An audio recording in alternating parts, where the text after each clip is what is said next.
pumunta ngayon dyan ah. Opo, inayo na naman tayo. Panibagong kahapon na naman, parang kailan lang. Kahapon, ganun din po. Sabi mo dyan. Na-service ako si ma'am, ayos. Okay po. Goods. Po. Ayos. Ayos si ma'am, masaya.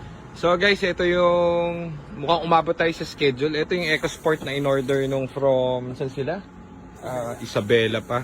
Yung mag-asawa. So, sabi namin kung kayang ma-ready, binibenta na. Binibili nila to agad-agad. Sabi namin, sandali, hindi pa po pwede. Nagawa ni EBS nito and everything. Tapos na namin yung EBS system. Ngayon, ito yung maganda kapag bibili kayo nga dito. Siyempre, alam namin lahat ng issue ng EcoSport. So, lahat yung sinulusyon na natin. Diba? So, unlike dun sa pagbibili ka sa labas, siyempre, hindi naman din nila alam yung unit nila. Kung kunwaring owner sila. So, itong ginagawa natin ECV naman. Gawa naman itong aircon no? Okay naman po yung aircon. So, kumbaga, gawa naman yung aircon niya. Pero, para di na siya mamroblema, sa future, di ba yung ECV valve, nagkakaroon ng issue. So, gawin na rin natin para package na. Kumbaga, wala siyang gagawin. Wala namang additional to Kumbaga, gusto lang natin yung makabili. Happy sila, sir. And, na ano na yun tawag dito, bumili daw sila dati sa Rex, puro paggawa daw ang ginawa nila no? Gusto yung money nila. Gusto yung pera nila So, at least ito, surebole natin na wala na silang gagastusin doon sa unit nila, sa nakuha nila. Kasi syempre, hard-earned money nila yan. Di ba? So, tignan mo naman, pormahan yan, no? Alam mo, gano'ng kakinis yan. Di ba, John? Yung dent pala niyan, pina-PDR namin, wala na. Request ng may-ari, no? Parang wala nangyari. Teka, tignan natin yung ano. ECB valve? Tingin. Okay na? Okay na po. Okay. Tignan natin yung request nila rito. Wala na ring sticker. Wala na ring dent. So, mahal ng PDR niyan. Paintless dent repair. Hindi na namin pinapinturahan para umabot. So, last test drive ngayon, pagkabit ng ECB valve. Tapos good to go na to. So, sana ma-enjoy nila itong unit nila. Kanina, nag-program ng EBS nito. Nire-program natin yung bagong EBS module niya. So, all goods. Susi nito, Sep? Sa loob? Oo. May testingin natin. Pero, ayun na yung magtatayo. Kakabit na nila yung ECB valve. So, ito, malamig naman aircon ito. Kumbaga, na-check na rin nila. Kaso lang, kahit di nila alam, gawin na natin para isa na lang. Hindi na sila mamroblema. Gulong nito makapal. TBS walang problem, transmission walang problem. So, shoutout dun sa nabili natin ito. Shoutout sa inyo, ma'am. So, kila sir. Napakabait nun. So, ngayon, meron na sir mag-aalaga na bago yung unit, pero nirefresh na natin lahat dito. Kaya, kumbaga, sila naman ang mag-i-enjoy dito. Mag-i-enjoy yung buhay. So, ganyan lang muna kami mag-repair ngayon kasi hindi naman talaga nga kami repair shop. Parang nangyari, nag-repair shop na lang. Kaya ganyan muna. Para tayong pambiling mga lifter. So hindi naman din namin kailangan kasi yung ECB valve naman dito lang sa tapat. So sinusungkit-sungkit lang dyan. Mas madali kasi pag ganyan Okay. Tapos pwede naman tayo dumako dito sa ating mekanikong pogi na naka long sleeves. So nagpa-PMS sa atin to. Hindi galing sa atin to no? Napapanood lang tayo doon sa mga vlogs natin. So, bibigay sa anak niya, no? So, shoutout kila sir. Bali, itong unit, ito malupit, no? Tagal niya ng gamit to, no? 9 years. 9 years, ano? Sipin nyo gano'ng katibay yan, guys. 9 years na yan. Wala siyang naging problem kahit ano. Wala siyang, first owner sila dyan. Wala siyang naging problem sa tranny. Wala siyang naging problem sa engine. Pinapa-PMS niya lang lagi. So, nakita ni sir yung vlogs natin. Overheat kanina to. Opo. So, ngayon lang nangyari daw yun dahil sobra sigurong init ng panahon. Ang tawag dito. Ipapass daw niya kasi ito dun sa anak niya, di ba? So, para safe, sinurbol niya na, pina-PMS niya lahat. Ito yung, ilan ang, ano na ito kanina, overheat? Ilan ang temp? 112. 112, mataas. 105 lang ang fiesta. So sabi namin, pwede to, i-PMS na natin buo, palit na rin yung mga bagang spark plug, change oil, sabay na natin yung radiator para wala silang pangamba. Kasi, gagamit yung bata, yung anak. So, para sure, palit tayo ng bagong radiator, yan. Bagong spark plug. Bagong spark plug, tapos, yung cup kabit mo kasi may ano na yung sa kanya Yung thermostat na sira na. Oo, so, ito yung thermostat niya, kaya nag-overheat. Yan Yan ang sanhi ng overheat. Kasi, eto, nag-open, nagko-close pag mainit. Ito yung parang pintuan para umikot yung cooling system nito. So, katagalan ito, masisira to.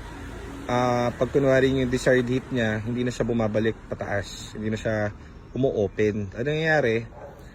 Nag-i-stagnant yung tubig sa taas, hindi nagro-rotate. Hindi umiikot sa radiator. Ngayon, mainit na tubig lang yung nasa loob niya. Umiinit yung engine niya. So, itong culprit lagi minsan kapag Fiesta, EcoSport, pati sa mga ibang sasakyan, thermostat kapag medyo umiinit-init. Just to make sure, kasi nga ipapasa ni Sir dun sa anak niya, suggest tayo ng palit ng radiator para wala na siyang isipin. 9 years, no? Solid do. O, kita nyo? Basta nasa tamang paggamit yan. O, wala siyang pinapalitan. PMS lang. Tapos yung spark plug na kasi normal no? So papalitan natin ng Ano siya? ito yung pang mga ano to eh. Ito yung kakabit natin, naka-iridium na tayo. Mas matipid kasi ito sa sa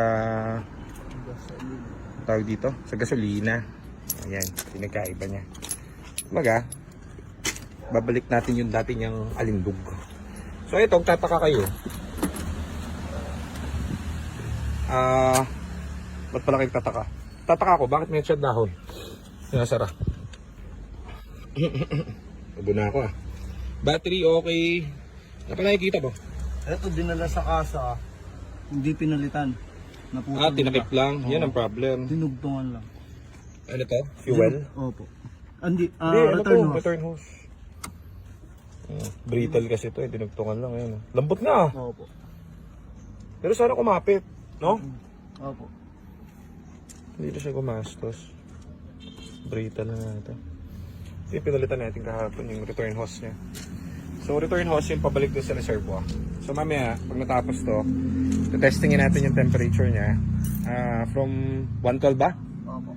So dapat 112 bago yung radiator, dapat siya maglalaro 90 to 95, mga ganun. Marami pa siyang allowance para sa overheat. So kahit na gano'ng katindi yung araw, goods pa rin siya. Sep, ano gusto mo sa lalaki? Sipag. Yan ang gusto ko. Ano pa? Mayaman. Mayaman, yan. O, kita nyo guys. Joseph yan eh. Macho. Sipag yan.